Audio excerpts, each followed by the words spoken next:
Hello, everyone. Welcome to the Fearfully and Wonderfully Me podcast, a podcast designed to help you become the leader you are destined to be. I wanted to do a short podcast on kind of just a mid year check in relative to goals and relative to growth. And this podcast is coming out right at the last week of June. So that means, we've gotten through the first 6 months of the year, and I don't know where those 6 months went. They have just flown by. I don't know if it's the same for you or not, but it seems like the world really started opening up along March or April. People were getting, their vaccines, and for us, certainly, it seems like there was just almost like someone flipped a switch, and we started getting much busier with speaking engagements and training opportunities and things like that. And it was, some of these speaking opportunities and things like that are ones that we had to postpone from last year, right? That were scheduled for 2020, and then of course COVID happened, and nothing in 2021 according to plan. And so some of these events were speaking opportunities were some that were booked for maybe spring or summer of last year, but have had to be postponed a couple of times just due to COVID. And so we've been busy lining some of those up, and just been super blessed to have some opportunities come our way, but we've been busy. And so, all that to say, it feels like the first half of this year just evaporated. That's what I like to say, is it feels like it evaporated, like poof, it's gone. So I wanted to do just a short podcast now that the first 6 months of the year have flown by, and we're looking at the next 6 months of the year, right? It's kind of a good time, just a natural time to sit down with yourself and go, relative to where I want to be at the end of 2021, right? Where do I want to be at the end of this year? Where did I start at the beginning of this year? How much progress have I made? If I haven't made as much progress as I want, why not, right? Is there a good reason? Or maybe there was just a detour, or life handed you a detour. Maybe you needed to take a different direction, and that's okay, right? Renegotiating those goals, or just reevaluating them. But but I think it's a natural time. For me, it's almost something I do quarterly, but particularly at the end of 6 months, right? Where am I relative to what I wanted to be doing this year? And am I making progress toward the goals? But kind of a just a natural sidebar here as we talk about that in that conversation. And I've touched on this before in previous podcasts, but I think it's so powerful that I want to dig into that just a little bit more. As we're talking about goals, whatever your goals are for this year, personal, professional, maybe you had fitness goals or health goals. Maybe like me, your goal was to just decrease the amount of cheese crackers you were eating. And boy, that has been a tough one for me this year. And that seems so insignificant when I say that. And half of you are probably thinking, Ria, why was giving up cheese crackers a big deal? But honestly, it was just one small thing that would help me improve my health, right? I mean, there's nothing really healthy for you in cheese crackers. And it's amazing how when I just quit buying them, I still would catch myself going, "Oh, man, I want a little snack. I'll find some cheese crackers," right?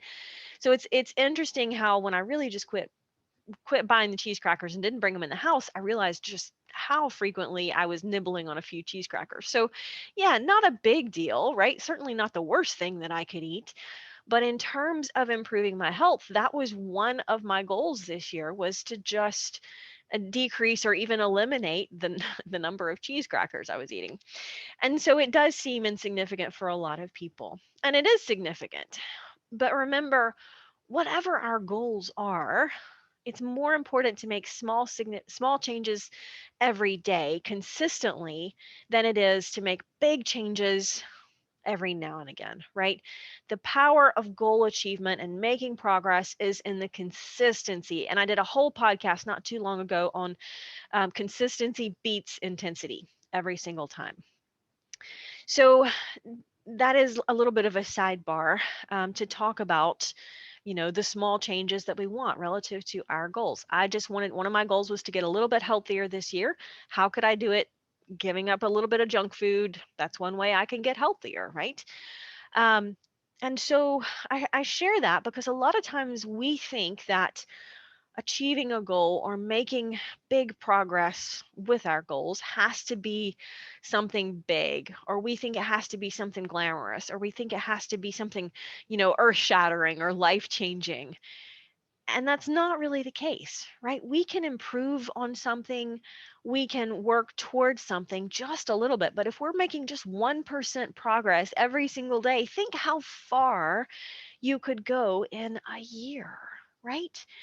And it's the power of small. I loved Linda Kaplan Thaler's book on the power of small, talking about, wow, it's fairly small book, no pun intended, but really powerful when it talks about the power of small things with people. The big things are the little things a lot of times, or the little things are the big things. So I don't want to dig too far into that, but I wanted to touch on that because the power in achieving our goals is the consistency, right? It's the process of making progress. And I did a whole podcast on that not too long ago. So, but I want to just remind you as we're talking about this mid year check in, and you sit down, I just encourage you to take an hour. Not a big process, right? Maybe not like a whole, weekend retreat where you just need to drill down with yourself and your goals, but just take an hour out of your week next week, or even half an hour, right? Maybe it's when you're driving down the road somewhere by yourself and you have a little bit of time to think and just kind of reflect on where I am, where do I want to be? If I haven't come as far as I wanted to, why not? What's stopping me? Right? There are always a couple of very powerful questions that we can ask ourselves. Number one, where am I now? Number two, where do I want to be, say in 6 months or a year? And then the most powerful question you can ask yourself when you know those two sets of information is, what I'm about to do going to move me in the right direction? And that's the question to ask yourself. So, relative to, again, back to my health goal, knowing where I was and knowing where I wanted to be with marathon training and things like that, the question is, I realized, oh man, I'm snacking on too many cheese crackers. I know where I am now with my training and my running and my health, and I know where I want to be. Is cheese crackers is decreasing or eliminating the amount of cheese crackers I'm eating going to move me in the right direction, right? And if the answer is yes, I know I can take action on that. Now, here's the thing. The answer might be no. And you might still choose to have a few cheese crackers or whatever that analogy looks like for you, right? But it's raising that level of awareness so that we can be more intentional about our actions, right? Don't fall into the trap of living life on autopilot, because it's very easy to do with little habits. Over time, we don't think about those, but those habits either help us or help hurt us, right? And then we run into the risk or just the mistake of living life on autopilot. And then when it comes to big things, we're not where we want to be. But I think it's always important to look at goals in the context of growth, right? And you hear Mac and I talk about this a lot. There's nothing wrong with having goals. Goals are a good thing. They can be very powerful things. They can be very motivating. But you always want to remember to be growth oriented and not goal oriented. Because here's the thing, if you are goal oriented, when you reach the goal, you will quit working moving forward. You will quit moving forward because you've reached the goal, right? Unless you set another goal, you would just stop. You'd be like, well, I reached the goal, so I'm going to quit. Now, there might be not necessarily anything wrong with that, but here's the problem. A lot of times, or maybe not all the time, but sometimes we set goals and for whatever reason, we don't reach them. So if you're goal oriented, at some level, you are tying your sense of self-worth and self-acceptance to the achievement of that goal, right? Because you're goal oriented. And so when you don't reach that goal, you feel bad, or you feel ashamed, or you feel guilty, or you get down on yourself, and then you just throw the whole towel in and say, why bother anyway, right? So an example of this is maybe you want to make some improvements with your health and fitness, and so you set the goal of exercising 3 times a week. But then for whatever reason, you only made it to the gym once this week. And so at the end of the week, you look back and you're like, man, I didn't reach my goal. And so you feel like, man, I made a mistake. I'm a bad person. I'm not getting, there's no hope for me in making some progress with my help, whatever it is. Those negative feelings and negative thoughts start to swirl because at some level, if you are goal oriented, you tied some piece of your self worth to achieving that goal. You can't help it, right? If you are focused on being goal oriented, that's what it means when you don't reach the goal. If you're growth oriented, you're committed more to the process, right? And that's what I like to say is be completely committed to the process of growth. And it's okay to set goals in that context. But when you set goals in the context of growth, you're not attaching your sense of self-worth to them. You're focused on the process. So you are completely committed to the process, but you are detached from the outcome. Because then the reason that's important is, again, sometimes we have to renegotiate goals, or we have to revamp them, or maybe we just have to push them out, right? Maybe it's not a bad goal, but maybe it's not yet or not now. And that's really powerful because that means when we are focused on the process and we make some progress, we might not quite get to the goal yet, but we don't beat ourselves up about it. We just say, you know what, there's nothing wrong with me, but I don't have to be sick to get better, as Michael Josephson said, right? There's nothing wrong with me because I didn't reach that goal. I just know I need to change things, to change something. Maybe I need to change something in my process. Maybe I need to change some of those habits. I need to change something that's holding me back from achieving that. But it doesn't mean that there's anything wrong with me. I'm not broken in some way or that I cannot achieve that goal. It just means I need to make some changes. And that's a growth mindset, right? That's a very healthy mindset to have when it comes to our goals. And it's the mindset that every single one of us need to adopt, right? It's great to have goals. I have goals, but just remember to keep them in context of being growth oriented. So you're committed to the process and detached from the outcome. And that's always very healthy. It's very healthy to have that perspective because if you're growth oriented, you can look back and say, like I did, and say, well, you know what? The first month or so, my cheese crackers commitment was doing pretty good.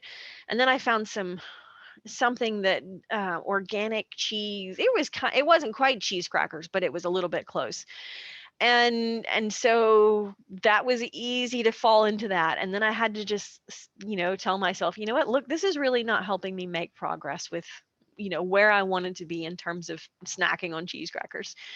And so I just had to make a little tweak, right? That was a mid or maybe first quarter tweak for me, is just looking at that and going, honestly, I gave up the cheese crackers, but I replaced it with something that's not a whole lot better.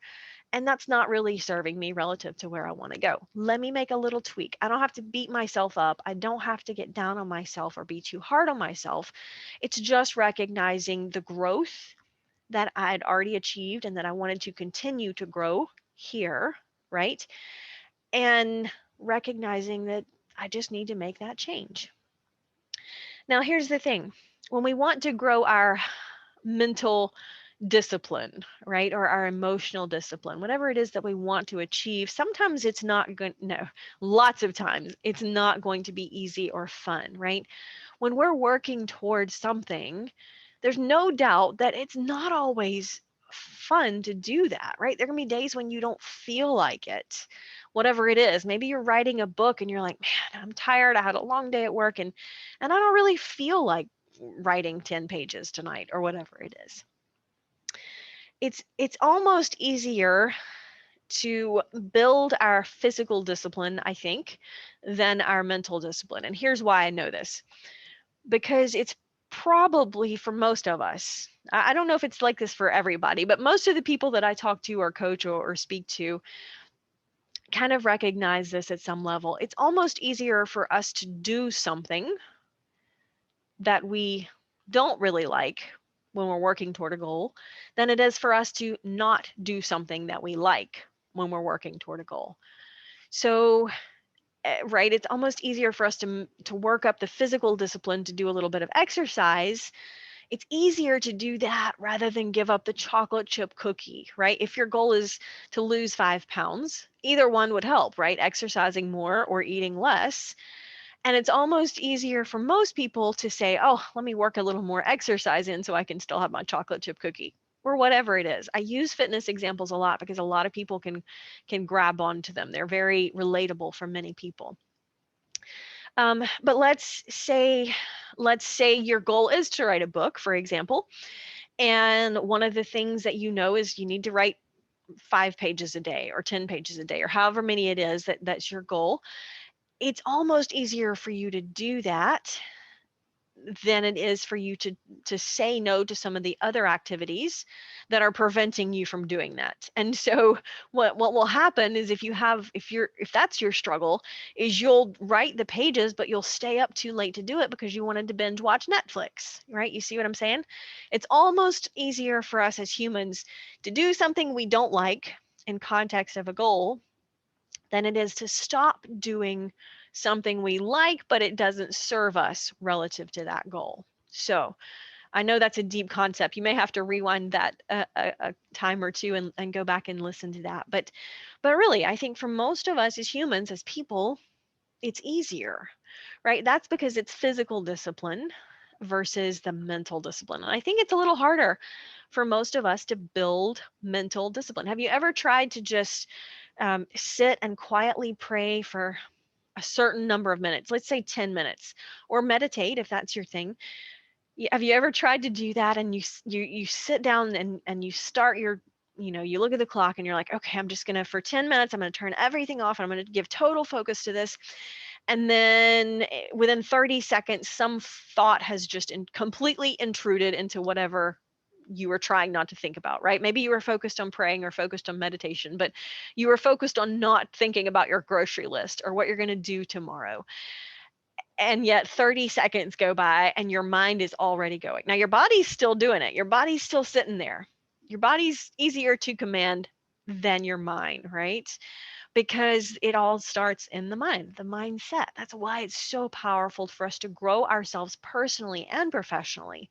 Because when we can grow that, when we can develop this, the rest will come into play much, much easier relative to whatever it is, personally or professionally, right? I think the more we can master ourselves, the easier it becomes to tackle and accomplish anything else that we want to do.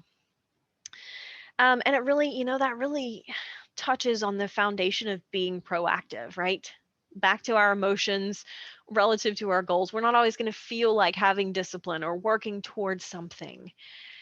And yet, when we are able to be proactive and say that's a normal, healthy emotion, but I don't have to act on it, I can choose how I respond to that emotion. And today I choose to be disciplined. I choose to be focused. I choose to be driven. I choose to be committed to the process that's going to help me grow. It's going to help me achieve my goal. So I hope that really helps you think about that in that terms of that context. So, I just encourage you, do a mid-year check-in with yourself. Where are you now? Where are you now relative to where you expected to be 6 months ago? What do you need to change in the next 6 months that's going to help you make more progress, right? And then just take action. Like anything, it's always easier said than done. And I totally realize that. But, a lot of times when we really understand the principle behind something, it's much easier for us to apply it. And that's always my goal, is to give you a takeaway that's tangible that you can apply to your life today and say, okay, this is why I understand this a little bit better now. Now it makes it easier for me to go be successful. Until next time.